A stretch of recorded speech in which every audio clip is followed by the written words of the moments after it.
mga boss, welcome uli sa ating channel. Ibang command naman sa AutoCAD ang pag-uusapan natin.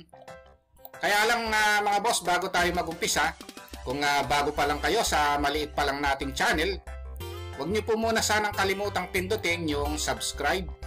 Pero isama nyo na rin po yung like at saka notification bell. Pag-usapan naman natin ngayon yung pag-i-insert ng image dito, no? Sa ginagawa nating plano, no? Paano ba mag-insert? Madali lang mga boss, no? Punta lang tayo dito sa insert. Ito yon, no? Tapos pindutin natin itong attach. Tapos hanapin natin yung folder na gusto nating file, no? Na i-insert. Halimbawa, dito sa tiles, mag-insert ako ng mga tiles na image, no? Tapos pili lang ako rito kung anong image ang gusto nating ilagay, no? Halimbawa, gusto nating ilagay ito. Tapos i-open lang natin. Tapos okay. So ito na mga boss, oh. Click lang tayo, galawin natin yung mouse. So ito na yon, yung image. Ito yan, no? So napakadaling mag-insert ng image dito, no? Ang susunod na pag-uusapan natin mga boss, no, itong isolate command, no? Napaka-importante nitong isolate command mga boss, lalo na kung gusto nating i-select, no, itong mga objects. Halimbawa mga boss, itong chair na ito, no? Gusto nating i-select ito at i-isolate, no? Halimbawa mga boss, ganito siya. Click ko lang ngayon siya, tapos i-right click, tapos i-select similar ko muna siya para ma-select lahat ng chair na ito. Tapos i-isolate natin, right click sa mouse, tapos meron dito yung isolate, then isolate objects. So ito siya mga boss, oh. Kung iisa-isahin nating i-select ito, matatagalan tayo, no? So dito sa nakikita natin na-select siya at na-isolate siya, no? Ngayon kung gusto nating bilangin ito mga boss, madali nang bilangin kasi pwede naman nating isunod itong command na list, no? Select lang muna natin lahat, tapos i-list natin. So makikita natin na ang bilang niyan is ito 55, no? So ayan na rin yung list kung gusto nating bilangin. Kaya natin ina-isolate yan, baka maaring bilangin natin, no, kung ilang piraso. Ngayon kung gusto natin ibalik mga boss yung mga object dito na nasa tabi-tabi niya, no?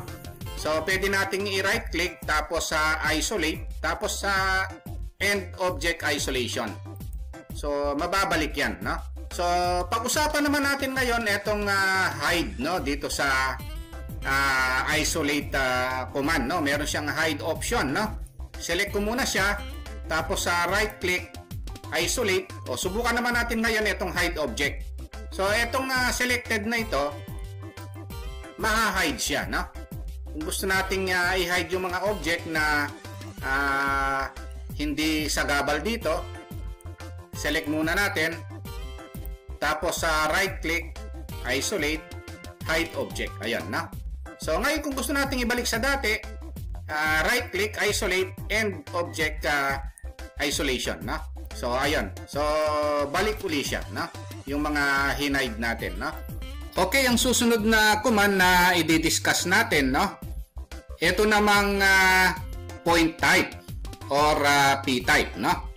Halimbawa, gagawa ako ng circle dito, lalagyan natin ng point. So ang gagawin natin, meron tayong p-type, o tatype natin yung p-type o pt. Ito yon, yung point type. Kanina kaya lumabas yung point na ito kasi nilagay ko yan dito sa point na ito, no? O, halimbawa kukunin ko ito, kung ano yung kukunin natin dito, yun yung lalabas. Ito yung mga lumabas, oh. Kasi sinet ko na kanina yung point na gusto ko, ito yon, kaya ito yung lumalabas, no? Pero pag open natin ng AutoCAD, ang default, no, ito yon, yung maliit na ito, no? Then okay, ito yon. Sa totoo lang may mga point dyan, kaya lang hindi natin makita. Maliit yan, no? Kaya kayo pag nag-point kayo, hindi nyo sinet, ang mangyayari merong point dito, kaya lang hindi nyo makita, no?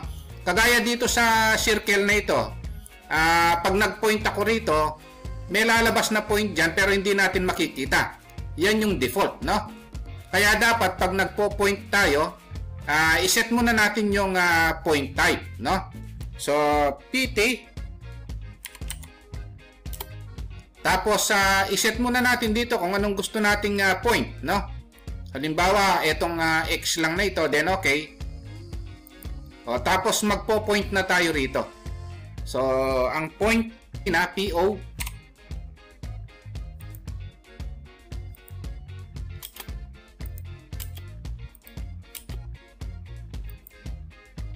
Ayan yung point, no?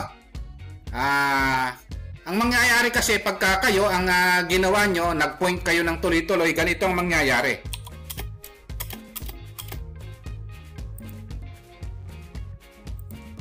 Sinet ko muna yung color para iba naman yung color dito, no?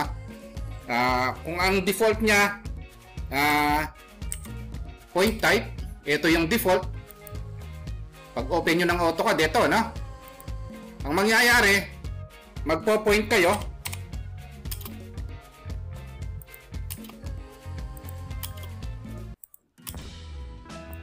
Ganito ang makikita nyo, no? So, halos hindi nyo makita yung point. Kasi nga, hindi natin sinet sa point type. Kaya diniscuss ko yung point type, no? Para bago kayo gumawa ng point, ilagay nyo na yung gusto nyong point, no? PT. So, iset nyo na rito, no? Ako sinet ko kanina dito. Ito yon, no? So, lalabas naman, no? Pagka sinet nyo na yung point type, no? Ngayon, itong point type na ito, pwedeng i-adjust, no? Pwedeng i-adjust yung laki, yung paliitin or palakihin, no? O, PT pa rin. Ito yon, point size, no? Halimbawa, gusto nyo doblehin yung laki. Ang default niya, 5. O, gawin kong 10. Then, okay. Ito yon, no? O, gusto kong mas maliit sa 5. O, gusto ko 3 lang. O, ito naman, no? So, pwedeng i-adjust yung point, no? Kaya, huwag nyo kalimutang gamitin yung command na PT, no? Point type. Kunin nyo rito yung point na gusto nyong gamitin bago kayo mag point command, no? Ayan. Okay, punta tayo sa next topic naman. Yun namang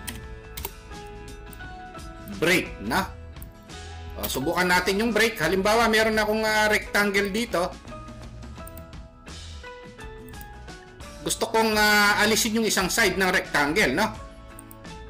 Gusto kong alisin itong isang side na ito. Meron tayong command na break or ang shortcut command niya is BR naman, no? O, ise-select ko yung ibe-break na rectangle. Tapos sa baba dito sa command line, meron tayong option na first point, no? Okay, click ko yung first point. Ang first point dito sa end na ito, yung second point dito sa kabila. Ito na break yung rectangle, no? So pag kinlik natin ito, buo pa rin siya, no? Kaya lang break yung isang side, no? Ayan yung break command, no? Halimbawa, meron kayong circle. O ito na lang, no? Gusto nyong alisin yung isang quadrant, no, ng circle na ito. Kung hindi nyo alam yung break, baka ang gawin nyo, gawa kayo ng line dito. Tapos ititrim nyo. Ayan na, mag-e-erase pa kayo. Mag-e-erase pa kayo ng boundary, no? Ayan yung disadvantage ng trim, no? Gagawa kayo ng boundary, then ititrim nyo pa. Samantalang kung alam nyo yung break, hindi nyo na kailangan gumawa ng line na boundary. Diretso na. So, BR, select lang ito. Tapos merong first point. Ang first point, itong quadrant na ito. Ang second point ito. Ayun, no? So, na-break siya. Okay?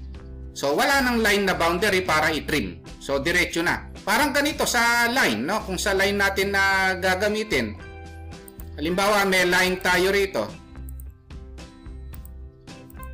Kung gusto kong putulin itong line na ito, no? Magmula, hahatiin ko siya.